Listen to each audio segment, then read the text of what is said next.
Père, notre prière est que tu ne nous laisses pas être couverts de honte lorsque nous mettons notre espérance en toi, mais que tu répandes ton Saint-Esprit dans nos cœurs par le Saint-Esprit qui nous a été donné. C'est l'expérience que nous désirons ardemment, entre autres. C'est fondamental, Seigneur. Tu ne nous laisseras pas être couverts de honte dans notre espérance, car l'amour de Dieu a été répandu dans nos cœurs de manière manifeste et expérientielle par le Saint-Esprit. Alors viens maintenant, poursuis l'adoration, poursuis la communion de ce moment sur ta parole. Je prie maintenant au nom de Jésus. Amen. Mon approche dans ce message est de passer la première moitié à vous inciter à chercher le Saint-Esprit et la seconde moitié à vous parler de la façon de le faire. Le 6 décembre, il y a environ un mois, à 6h45 du matin, j'étais assis dans mon fauteuil dans notre salon. Il faisait encore sombre dehors. J'avais ma petite lampe de lecture allumée, créant une petite bulle de lumière dans la pièce. J'avais mon iPad ouvert sur mes genoux à la lecture biblique prévue pour la matinée et je venais de passer 36 minutes sur le tapis roulant au grenier, de prendre une douche, de me faire une tasse de thé chaud et de m'installer pour profiter d'un moment de communion avec Jésus, ce que je fais chaque matin sur sa parole. Je me souviens avoir fait une pause avant de commencer à lire mes 4 passages désignés dans la Bible et avoir pensé « J'aime ce calme, j'aime cette pièce, j'aime ce tapis, ces meubles, cette cheminée. J'aime ce fauteuil et la façon dont il me soutient. J'aime l'éclairage, ce petit espace où Jésus et moi nous rencontrons. J'aime la chaleur et la fraîcheur du matin. J'aime la sensation dans mes muscles. J'aime ce pull en laine orange avec les patchs marrons sur les coudes et le trou à l'avant. Et j'aime la douceur de ce thé du petit déjeuner avec 2 sachets de Splendeur. Et je n'ai mal nulle part dans mon corps.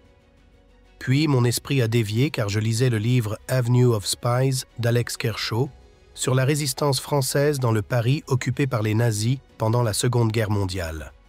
J'avais lu comment la Gestapo arrêtait à Paris toute personne soupçonnée de déloyauté envers le régime nazi et de soutien à la résistance, et comment, si les prisons devenaient surpeuplées, ils en faisaient simplement sortir 50 et les abattaient.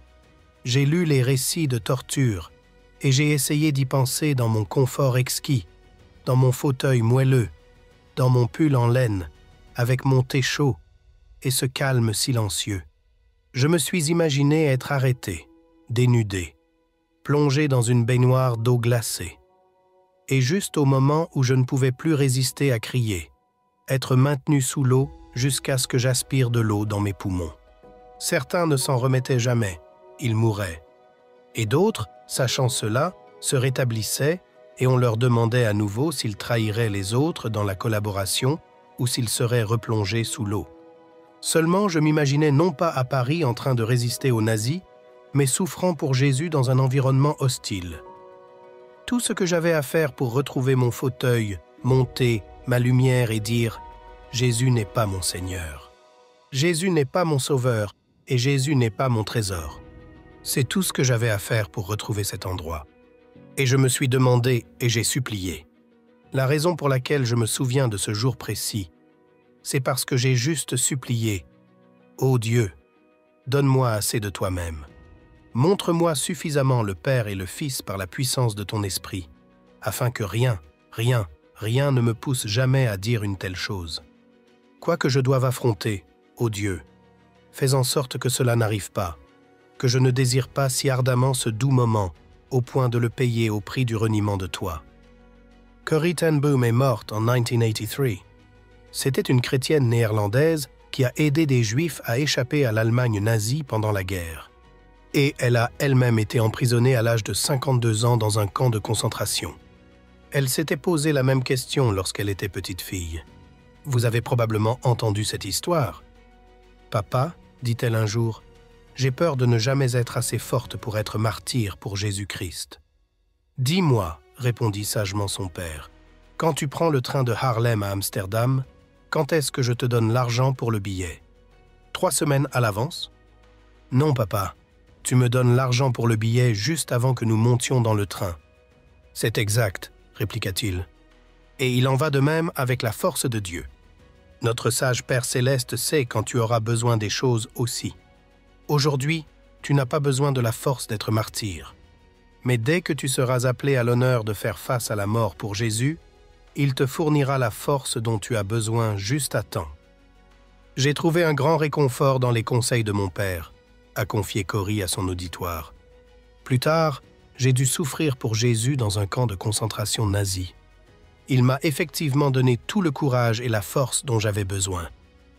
Elle a raconté cette histoire en ouvrant 1 Pierre chapitre 4, versets 12 à 14.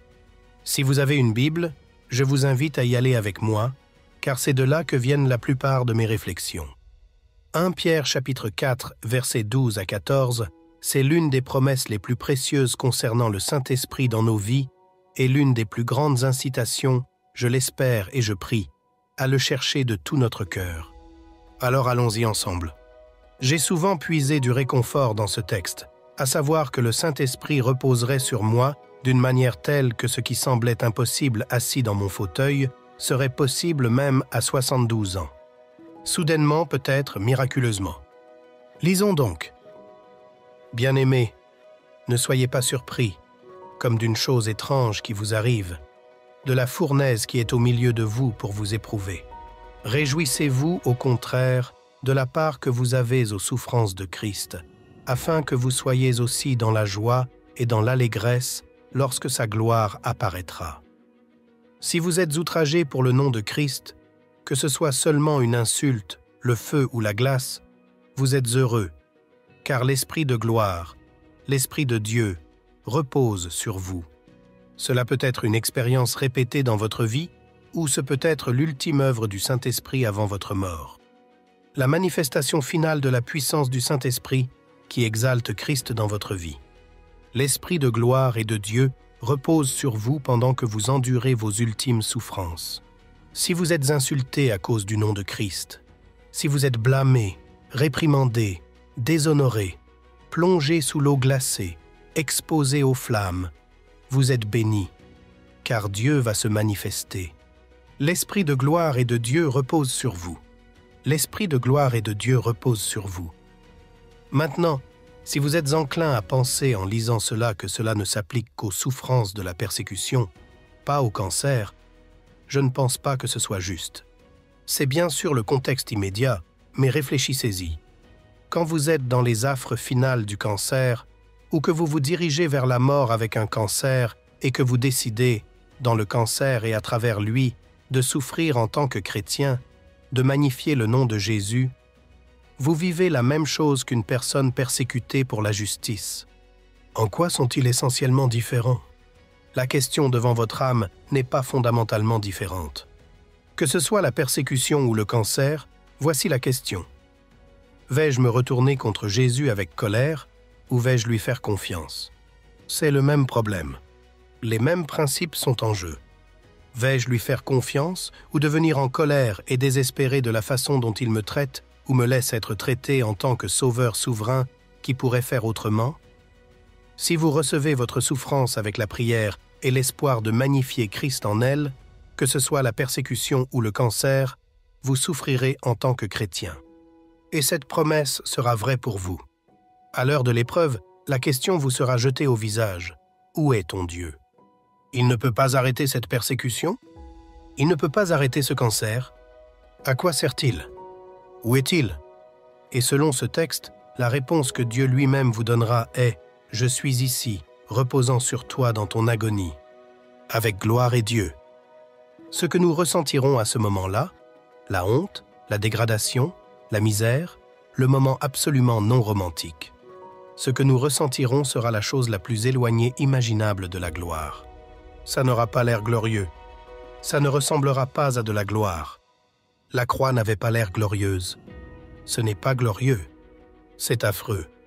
Mais l'Esprit de Dieu ne laissera pas cela être le dernier mot, car il n'est pas seulement l'Esprit de Dieu, mais l'Esprit de gloire.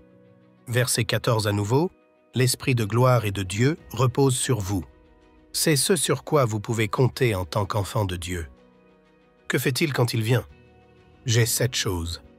Que fait-il quand il se manifeste comme l'Esprit de Dieu et l'Esprit de gloire? Et celles-ci sont censées être des incitations. Pourquoi ne voudriez-vous pas rechercher la plénitude de cet Esprit? Il est l'Esprit de vérité selon Jean 14, 17, 15, 26, 16, 13, et il rappelle à notre esprit toute vérité dont nous avons besoin, peu ou prou. Il vous la rappellera. Toutes les forces des ténèbres chercheront à vous embrouiller et à obscurcir la lumière de la vérité en cette heure. Toutes les proportions de pouvoir dans le monde sembleront faire paraître Dieu distant, petit et inefficace, comme rien. C'est le but de Satan, toujours. C'est le but du péché. Faire paraître Dieu inutile, le faire paraître sans valeur en cette heure, et l'œuvre de l'Esprit de vérité, l'œuvre du Saint-Esprit. L'Esprit de vérité en cette heure est de vous conduire dans la vérité, de vous donner toute mesure de vérité dans votre esprit, peut-être juste un fragment, toute mesure de vérité dont vous aurez besoin pour être fidèle. Vous avez une mauvaise mémoire? L'Esprit n'en a pas, et il sera là avec ce dont vous avez besoin de vous souvenir. Jésus a dit, « Quand le Consolateur sera venu, l'Esprit de vérité, il rendra témoignage de moi. » Jean 15, 26. Le fondement, le centre et le but de toute la vérité que l'Esprit apporte est la gloire de Jésus-Christ. C'est l'or, c'est le fondement, c'est le centre de toute la vérité qu'il apporte, la gloire de Jésus-Christ.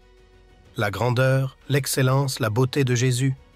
L'essence du ministère du Saint-Esprit est de magnifier la beauté de Jésus-Christ dans les cœurs et les esprits des êtres humains. C'est l'essence de son œuvre. Sans cela, rien d'autre de ce qu'il fait ne compte, parce que nous serons destinés à l'enfer sans cela. Jésus a dit, « Voici, je suis avec vous tous les jours, jusqu'à la fin du monde. » Matthieu 28, 20. Toujours, toujours, je serai avec vous, y compris l'heure finale de l'épreuve, et l'œuvre du Saint-Esprit est de vous faire vous souvenir de lui, et avec les yeux du cœur, Éphésiens 1, 17, de le voir là. C'est l'œuvre de l'Esprit de gloire et de Dieu qui repose sur vous, faisant que l'accomplissement de Matthieu 28, 20 soit réel pour vous. Je suis toujours avec vous, et l'œuvre du Saint-Esprit est que c'est vrai, et le voici. Plus encore, il repose sur nous. L'Esprit repose sur nous pour entretenir en nous l'amour pour Christ. L'amour pour Christ. Pas seulement le voir ou se souvenir de lui, mais l'aimer. L'Esprit ne révèle pas simplement la beauté, la puissance, la sagesse et l'amour du Christ. L'Esprit communique à notre cœur le caractère précieux de Christ. Il le communique, il le transmet, il l'est en expérience. Christ est précieux, c'est dit par le Saint-Esprit ou pas du tout ou hypocritement. Il fait connaître et ressentir la valeur de Jésus. Il est dit dans Philippiens chapitre 3, verset 3, « Nous qui rendons à Dieu notre culte par l'Esprit de Dieu. » Ce qui vous distingue des ouvriers d'iniquité, c'est que vous n'adorez pas simplement, vous adorez par l'Esprit de Dieu. En d'autres termes, c'est l'Esprit qui donne à nos cœurs le sentiment de la valeur, de la dignité de Jésus, du Père. C'est lui qui nous fait sentir que les souffrances du temps présent ne sauraient être comparées à la gloire à venir qui sera révélée pour nous. Romains 8, 18, à savoir Jésus-Christ. Il repose sur nous en tant qu'esprit de gloire. Qu'est-ce que cela signifie? Comment expérimenter l'esprit de gloire qui repose sur vous dans un moment de mort affreux et non glorieux? L'esprit de gloire et de Dieu repose sur vous. Je pense que cela signifie au moins deux choses. 1. Il nous fait sentir que la gloire que nous perdons dans ce moment rempli de honte et d'horreur ne vaut pas la peine d'être conservée. 2. La gloire que vous êtes sur le point de gagner dans quelques minutes ou quelques heures est infiniment meilleure. C'est l'œuvre du Saint-Esprit. Et si vous ne le ressentez pas maintenant, c'est pourquoi vous êtes venu à cette conférence.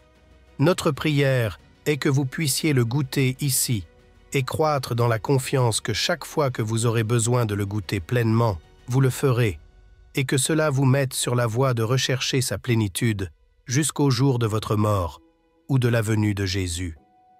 Dans 1 Pierre 1, 23, le Saint-Esprit est la semence impérissable par laquelle nous sommes nés de nouveau. Quel est le but de cela? Lorsque l'Esprit impérissable entre en nous, il apporte cette conviction. Toute chair est comme l'herbe, et toute sa gloire comme la fleur de l'herbe. L'herbe sèche, la fleur tombe, mais la parole du Seigneur demeure éternellement.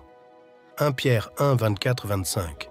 Et si vous êtes nés de lui, vous demeurez éternellement. C'est l'œuvre du Saint-Esprit. À l'heure de l'épreuve, le Saint-Esprit, l'Esprit de gloire, nous fera sentir que toute la gloire que nous perdons ne vaut pas la peine d'être gardée, et que toute la gloire que nous sommes sur le point de gagner est infiniment meilleure. L'Esprit de gloire vous fera expérimenter la réalité de 1 Pierre 5, 10. Le Dieu de toute grâce, qui vous a appelé en Jésus-Christ à sa gloire éternelle, après que vous aurez souffert un peu de temps, vous perfectionnera lui-même, vous affermira, vous fortifiera, vous rendra inébranlable. À lui soit la puissance au siècle des siècles. Amen. Alors que l'Esprit de gloire repose sur vous, il vous donnera un avant-goût de cette gloire éternelle juste au coin de la rue. Si vous ne remontez pas à la surface conscient, vous y allez, vous allez à la gloire. Si vous remontez et reprenez conscience, il reposera sur vous. Vous en aurez assez. Si vous êtes déchiré, vous serez restauré. Si vous êtes écrasé, vous vous tiendrez dans le triomphe. Si vous mourrez dans une faiblesse totale, vous recevrez une force inébranlable. Si vous sombrez dans les sables mouvants, vous découvrirez que vous êtes sur un fondement éternel. C'est ce que ces 4 mots signifient. Vous êtes appelés à la gloire éternelle en Christ, et l'œuvre de l'Esprit est de vous sceller cette espérance. Vous ne pouvez pas le faire par vous-même. Vous ne survivriez jamais à ce moment dans la foi et l'espérance sans lui. À l'heure de l'épreuve, le Saint-Esprit surmontera vos doutes et vous donnera l'assurance dont vous avez besoin. Vous luttez contre les doutes? Bien sûr que oui. Vous êtes un menteur si vous ne le faites pas. Tout le monde traverse des saisons d'ébranlement plus ou moins grands, et vous vous demandez alors, comment ce sera à la fin? Et si les doutes m'assaillaient à la fin? Vous n'avez pas reçu un esprit de servitude pour être encore dans la crainte, mais vous avez reçu un esprit d'adoption, par lequel nous crions « Abba, Père ». Romains 8, 15. Et ce sera peut-être la seule vérité que vous pourrez faire sortir de votre bouche. Abba, Père. Quand vous criez « Abba, Père », c'est l'Esprit lui-même qui rend témoignage à notre esprit que nous sommes enfants de Dieu. Or, si nous sommes enfants, nous sommes aussi héritiers, héritiers de Dieu et cohéritiers de Christ, si toutefois nous souffrons avec lui, afin d'être glorifiés avec lui. Romains 8, 16, 17. L'œuvre du Saint-Esprit à l'heure de l'épreuve est de vous préserver du doute qui détruit la foi et de vous donner le doux don de l'assurance. Si l'occasion se présente lors de cette épreuve de parler pour Christ à votre médecin ou à votre persécuteur, le Saint-Esprit vous rappellera ce que vous devez dire, n'est-ce pas? Marc 13, 11. Ne vous inquiétez pas d'avance de ce que vous aurez à dire, mais dites ce qui vous sera donné à l'heure même, car ce n'est pas vous qui parlerez, mais l'Esprit Saint. L'Esprit de gloire et de Dieu va reposer sur vous à cette heure-là, et l'un de ses ministères, quand il le fera, sera doté de vous l'anxiété et de vous donner simplement les paroles dont ce médecin ou ce persécuteur a besoin d'entendre. Et vous n'avez aucune idée de quand ce moment viendra, de qui ils seront, et donc vous ne pouvez pas répéter cela. Vous pouvez en être anxieux, et ce n'est pas bon. Il dit, « Ne le soyez pas, parce que je me montrerai, et l'une de mes œuvres quand je me montrerai sera de vous donner ce que vous devez dire à cette heure-là. Prenez courage, soyez audacieux, lancez-vous sans connaître toutes les réponses à l'avance. L'Esprit de gloire et de Dieu reposera sur vous. Si dans sa puissance il veut que vous restiez sans voix, vous n'aurez rien à dire. Et s'il veut que vous parliez, il vous donnera les mots. Comptez là-dessus. Faites-lui confiance. À l'heure de votre épreuve, l'Esprit de gloire et de Dieu se donnera lui-même à vous. Et en lui-même, il vous donnera le Père et le Fils. Vous goûterez, sans pression pour avoir une doctrine rapide et articulée de la Trinité à portée de main, à l'expérience vivante de 2 Corinthiens 13, 13. Que la grâce du Seigneur Jésus-Christ, l'amour de Dieu et la communication du Saint-Esprit soient avec vous tous. En d'autres termes, puissiez-vous expérimenter la précieuse présence personnelle du Père, du Fils et du Saint-Esprit. Le Père, le Fils et le Saint-Esprit sont un seul Dieu. Nous le savons. Mais il y a 3 personnes, et chacune d'elles sera expérimentée à l'heure de l'épreuve. le soin et la tendresse du Père pour son enfant, l'amour rédempteur du Sauveur couvrant tous vos péchés que Satan vous jette à la figure à cette heure-là, et le soutien et le support de la foi par l'Esprit. Vous n'articulerez peut-être pas du tout la complexité de la Trinité. Vous profiterez simplement de l'attention du Père, de la couverture du Fils, du soutien de l'Esprit, et ce sera doux, ça le sera. Donc, si Dieu promet dans 1 Pierre 4,14 que l'Esprit de gloire et de Dieu va reposer sur vous avec autant d'aide personnelle et précieuse à l'heure de l'épreuve, pourquoi ne voudriez-vous pas le chercher? Pourquoi ne voudriez-vous pas passer toute votre vie à vous rapprocher de lui et à obtenir autant de lui que possible? Et si nous ajoutons à 1 Pierre 4,14 le champ plus large de l'œuvre de l'Esprit, les incitations deviennent de mieux en mieux. Nous savons par Jean 3 que c'est le Saint-Esprit qui nous fait naître de nouveau. En vérité, je te le dis, si un homme ne naît d'eau et d'esprit, il ne peut entrer dans le royaume de Dieu. Jean 3,5. Nous savons par 1 Corinthiens 12,3 que personne ne peut dire « Jésus est le Seigneur » si ce n'est par le Saint-Esprit. Nous savons par Romains 8,13 que vous devez faire mourir par l'Esprit les actions du corps, sinon vous périrez. Nous savons par 2 Thessaloniciens 2,13 que tous nos efforts pour rechercher la sainteté seront sans espoir, car la sanctification se fait par l'Esprit. Nous savons par Éphésiens 1,17 que le Saint-Esprit est l'esprit de sagesse, et que sans lui, vous vivrez des vies de folie absolue. Regardez le monde, la folie, parce que le Saint-Esprit habite si peu de gens, et il est l'esprit de sagesse. Nous savons par 1 Corinthiens 12,7 qu'il est donné à chaque croyant une manifestation de l'Esprit pour l'utilité commune. Nous savons par Romains 8,11 que si l'Esprit de celui qui a ressuscité Jésus d'entre les morts habite en vous, celui qui a ressuscité Christ d'entre les morts rendra aussi la vie à vos corps mortels par son Esprit qui habite en vous. Pas d'esprit, pas de résurrection. Pas d'esprit, pas de nouvelle naissance. Pas d'esprit, pas de confession de la Seigneurie de Jésus. Pas d'esprit, pas de victoire sur le péché. Pas d'esprit, pas de progrès dans la sanctification. Pas d'esprit, pas de sagesse spirituelle. Pas d'esprit, pas de dons spirituels et pas de résurrection. Pourquoi ne le chercheriez-vous pas? Pourquoi ne crieriez-vous pas vers lui jour après jour? Alors passons le reste de notre petit moment à parler de la façon de le faire. Parce que je suppose que vous n'êtes pas idiot et que vous voulez cela. Il est une personne. Il n'est pas une force. Nous le savons par Jean 14,16. Je prierai le Père et il vous donnera un autre consolateur afin qu'il demeure éternellement avec vous. Je suis donc votre première aide, dit Jésus. Je suis votre première personne aidante. Et quand je serai parti, un autre comme moi viendra. C'est une personne, un aide, un ami, qui entre en relation avec vous non comme un vent. C'est une image. C'est une personne. De la nouvelle naissance à un moment donné à la nouvelle création dans le futur, nous devons tout à cette bonne et sainte personne. Nous devons la planification à la sagesse de Dieu. Nous devons l'achat au Fils de Dieu. Et nous devons la puissance à la personne de l'Esprit. Alors pourquoi pas? Pourquoi ne pas le chercher? Pourquoi pas? Vous pourriez répondre, parce que nous l'avons déjà. Alors de quoi parle cette recherche? C'est vrai.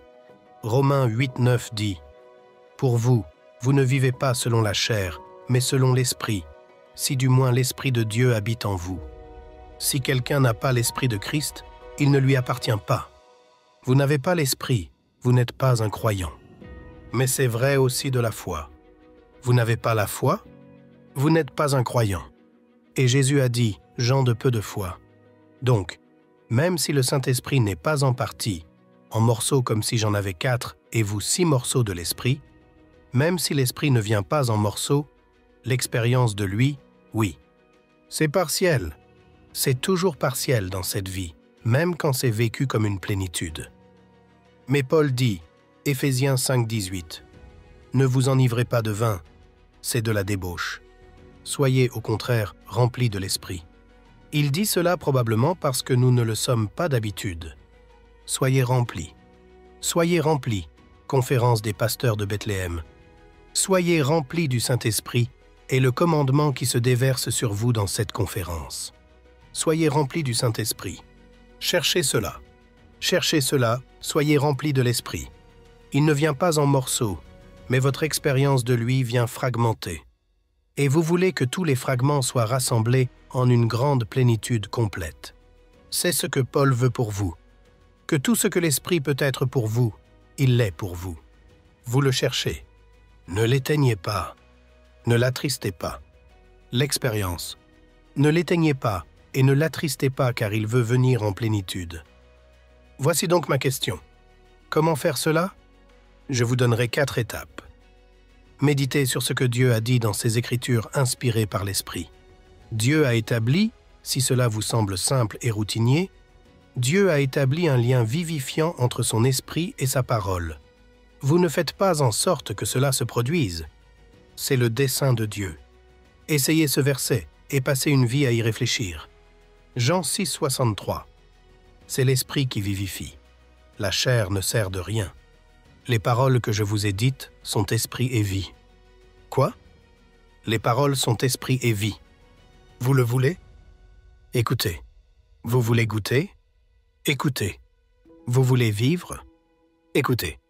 Le matin dans votre fauteuil avec votre pull orange et votre thé, désespéré. Ou une autre connexion entre l'esprit et la parole, pourquoi est-ce qu'en Éphésiens 5, 18 et Colossiens 3, 16, la même chose est dite de manière si similaire et si différente? Écoutez, soyez remplis de l'esprit. Entretenez-vous par des psaumes, par des hymnes et par des cantiques spirituels, chantant et célébrant le Seigneur dans vos cœurs. Et voici Colossiens. Que la parole de Christ habite parmi vous abondamment. Instruisez-vous et exhortez-vous les uns les autres en toute sagesse, par des psaumes, par des hymnes, par des cantiques spirituels, chantant à Dieu dans vos cœurs sous l'inspiration de la grâce. Pourquoi dit-il « Soyez remplis du Saint-Esprit » en Éphésiens 5, 18 et que la parole habite en vous richement en Colossiens 3, 16? Certainement, c'est parce que les paroles que je vous dis sont esprit et vie. Que la parole de Christ habite en vous richement.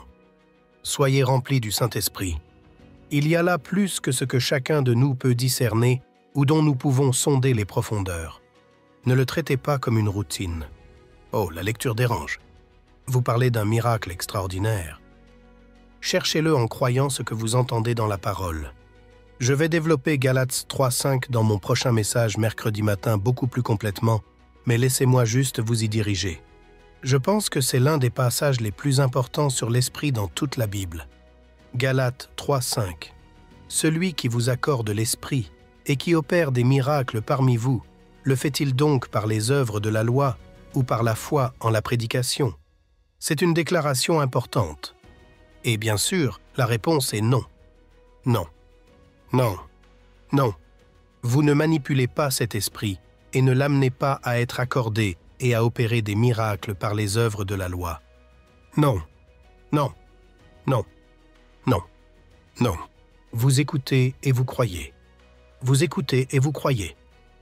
Alors quand vous lisez votre Bible tôt le matin et que c'est calme, que personne d'autre n'est debout, et que vous lisez des promesses et de belles descriptions de Jésus et de son œuvre dans le monde et de grandes descriptions d'un Dieu magnifique, ne fermez pas votre Bible sans rien dire sur votre foi. Dites, Dieu, je crois. Aide mon incrédulité. Je crois. Je crois cela. Pensez. Pensez, qu'est-ce que cela signifierait si je le croyais? À quoi ressemble la foi? Je ne veux pas juste lire cette parole et aller à mon travail. Je veux croire, et vous vous levez, et vous croyez jusqu'à la cuisine, et vous croyez jusqu'à la salle de bain, et vous croyez jusqu'au porche, et jusqu'à la rue, et dans la voiture, et jusqu'au bureau en croyant. Est-ce que celui qui vous accorde l'esprit et qui opère des miracles parmi vous le fait par les œuvres de la loi ou par la foi en la prédication? Réponse: par la foi en la prédication. Donc étape 2, croyez. Tenez ferme dans l'obéissance à ce que vous avez entendu et cru. Jean 14, 22 dérange vraiment certaines personnes. Voici ce que dit Jean 14, 22. « Seigneur, lui dit Jude, non pas l'Iscario, d'où vient que tu te feras connaître à nous, et non au monde ?» Jésus lui répondit, « Si quelqu'un m'aime, il gardera ma parole, et mon Père l'aimera. Nous viendrons à lui, et nous ferons notre demeure chez lui. Ce n'est pas un amour inconditionnel, c'est profondément conditionnel. Je le relis. Seigneur, d'où vient que tu te feras connaître à nous, et non au monde? À nous, nous sommes tes disciples. Si quelqu'un m'aime, il gardera ma parole, et mon Père l'aimera. D'une manière dont il n'aime pas tout le monde. Mon Père l'aimera, et nous viendrons à lui, à celui qui nous aime et garde notre parole. Nous viendrons à celui-là, nous ferons notre demeure chez lui. Il y a une expérience d'intimité et un sentiment d'être chez soi avec Jésus et le Père qui ne vient que par l'obéissance. Ceux qui m'aiment tant que garder ma parole n'est pas une œuvre de la loi, mais le débordement de leur affection pour moi. Et comment pourrions-nous ne pas entrer dans un tel cœur avec la plénitude du sentiment d'être chez soi que vous désirez? Si quelqu'un garde ma parole, s'y attache, la chérit dans l'obéissance, cette personne n'éteindra pas l'esprit. Cette personne n'attristera pas l'esprit, mais connaîtra la plénitude et la douceur de la communion avec le Père et avec le Fils. Si vous regardez de la pornographie chaque semaine, ne vous attendez pas à cette expérience. Vous ne l'aurez pas. Si vous êtes dur avec votre femme, vous ne l'aurez pas. Méditez sur ce que Dieu a dit dans sa parole inspirée par l'Esprit. Croyez ce que vous entendez et voyez dans la parole. Tenez-y fermement. Gardez-le. Gardez-le. Tenez-y fermement dans l'obéissance à ce que vous avez vu et entendu. Et quatrièmement, enfin, dans toute votre méditation, toute votre foi et toute votre obéissance, désirez l'Esprit. Désirez l'Esprit. Je sais que cela chevauche le point 2. Je ne pense pas qu'il y ait de foi authentique sans désir. Mais le désir n'est pas identique, juste un chevauchement avec la foi. Désirez tout ce que Dieu est pour vous, car Jésus a dit ceci. Si quelqu'un a soif, qu'il vienne à moi et qu'il boive. Il dit cela de l'Esprit, que devaient recevoir ceux qui croiraient en lui. Si quelqu'un a soif, qu'il vienne, qu'il boive.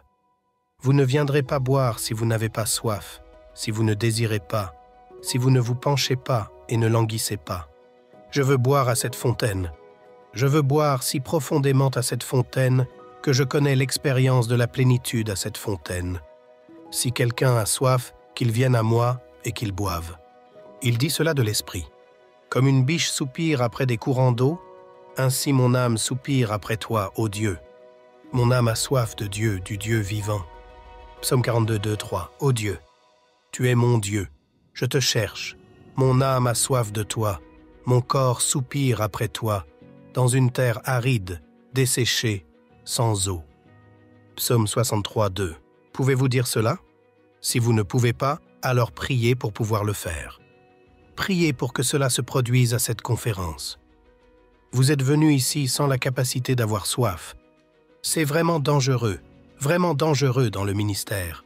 Vous perdez votre capacité d'avoir soif, vous perdez tout à la fin. Elle doit être ravivée. C'est pourquoi nous faisons cela. Nous aimerions être les instruments pour raviver, réveiller la soif de cette expérience.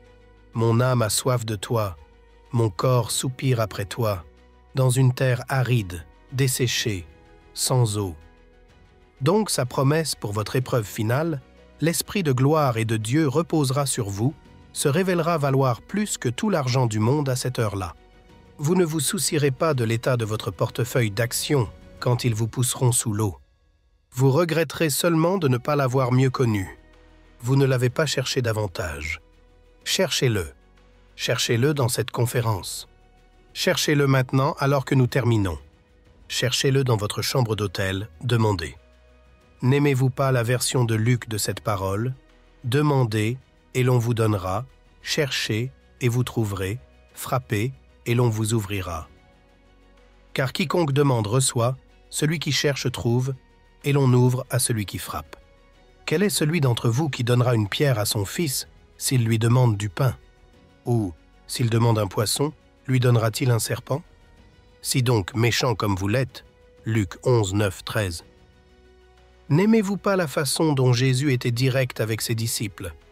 Comme si vous, mes disciples, mes bien-aimés pour qui je vais mourir, si vous qui êtes mauvais savez donner de bonnes choses à vos enfants, à combien plus forte raison le Père céleste donnera-t-il le Saint-Esprit à ceux qui le lui demandent. C'est ce qu'il dit. C'est votre Père, et c'est son plus grand don, lui-même et son Fils par son Esprit. Et il a encore plus de lui-même à vous donner. Si vous méditez, croyez, obéissez, désirez, demandez-lui et continuez à demander. Maintenant, j'aimerais m'arrêter ici et suggérer que nous prenions juste quelques minutes pour faire cela. Je vais donc me taire et vous allez le faire seul, incliné, ou peut-être de manière encore plus précieuse, tendez la main et prenez 2, 3, 4 autres personnes et prenez peut-être 3 minutes pour dire simplement « Nous t'accueillons ». S'il te plaît, dans cette conférence, donne-nous un goût plus profond, une expérience plus complète de toi-même dans les termes que le pasteur John vient d'ouvrir. Veux-tu venir? Faites donc cela de la manière qui vous convient en ce moment, en petit groupe ou seul, et je reviendrai dans juste 2 ou 3 minutes pour nous conduire dans la prière de clôture. Esprit du Dieu vivant, descends sur moi. Esprit du Dieu vivant, descends sur moi. Brise-moi, façonne-moi, remplis-moi, utilise-moi. Esprit du Dieu vivant, descends sur moi. Nous aimerions vous donner l'opportunité de faire de Jésus le Seigneur de votre vie. Voulez-vous bien prier avec moi? Dites Seigneur Jésus, je me repens de mes péchés. Viens dans mon cœur. Je fais de toi mon Seigneur et Sauveur. Et merci Seigneur pour le baptême du Saint-Esprit en moi. Dans le nom de Jésus. Par cette simple prière, nous croyons que le Saint-Esprit vous conduit sur le chemin de la nouvelle naissance. Allez dans une bonne église dont le fondement est la parole de Dieu, passez par les eaux du baptême et donnez à Dieu la première place. Nous espérons de tout cœur que ce message vous encouragera. Si vous connaissez quelqu'un qui puisse être encouragé, s'il vous plaît, envoyez-le lui pour nous aider à atteindre plus de gens et à propager l'Évangile. Édifions le corps de Christ ensemble. Appuyez sur la cloche des notifications et merci infiniment de nous soutenir en vous abonnant à notre chaîne. N'hésitez pas à laisser vos requêtes de prière dans la section des commentaires. Sachez que même si vous ne voyez pas de réponse à votre requête, que ce soit sur YouTube, email, Facebook ou sur Messenger, nous avons prié pour vous. Nous invitons humblement le corps de Christ à soutenir chaque requête en écrivant une prière dans la section commentaires. Tenez-vous ferme dans la foi avec nous pendant que nous prions. Que la grâce et la paix du Seigneur Jésus-Christ soient avec vous tous et qu'il vous bénisse merveilleusement.